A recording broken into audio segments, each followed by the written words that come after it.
Very, very interesting.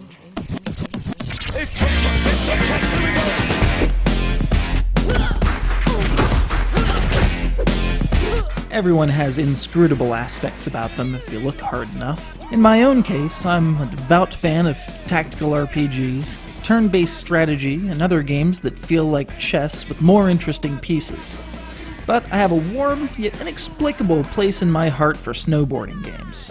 I played the paint off of 1080 snowboarding on my N64, and eagerly awaited a sequel, when what to my powder-starved eyes should appear but tricky from EA Sports Big.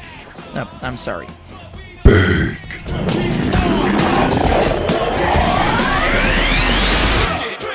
I'm not sure when the word arcade became used as an adjective to describe a real-world activity done in an over-the-top manner, though my guess starts with the letters NBA and ends with the word jam. But SSX Tricky fits that general mindset to a T. Players fling themselves off of mountains, defying all manner of gravity and bounds for personal safety, in favor of filling a metaphysical boost bar and making Run DMC pop up at intervals in the background music. This multi-platform offering, a stark contrast from the PS2 exclusive original, is a beautiful trip through 9 snow-covered locales, including a giant arcade game in Tokyo and Hawaii. Yes, snowboarding in Hawaii.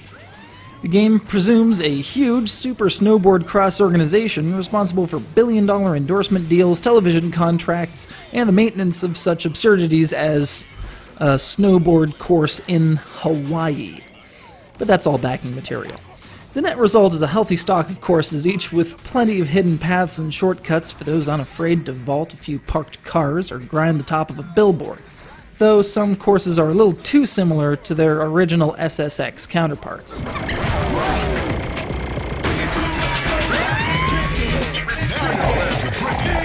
The important thing is that the game plays smooth and delicious. Several modes are available, including straight-up racing in a field of 6 competitors, a solo trick attack mode, and an interactive guide to each character's repertoire of techniques.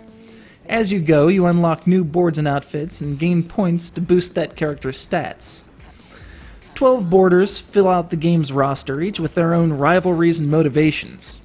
Of immediate note is the vocal cast, one of the most star-studded this side of James Bond 007 Everything or Nothing. Oh, no! I know you didn't mean that! These dulcet tones complement a high-energy soundtrack that invites Run DMC to join in when you're kicking a suitable amount of butt and throwing around the really tricky tricks. They went all out to make this the best-sounding snowboarding game ever, and I feel they accomplished it with great success.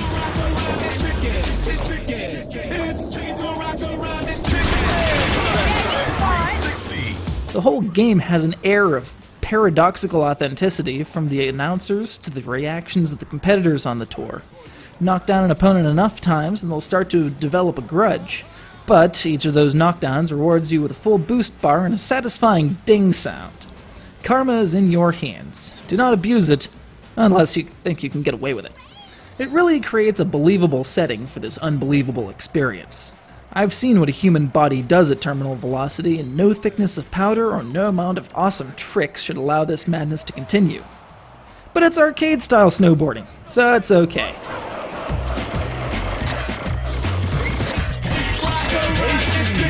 SSX Tricky was followed by the equally awesome SSX 3, and both landed before 1080 Avalanche arrived on the Gamecube. Nintendo's offering couldn't compete, as the bar had been raised in the franchise's absence. The solution? License Nintendo characters to compete in the Cube version of SSX on tour. Even the big N will bend to enough epic snowboarding action, which Tricky has in spades.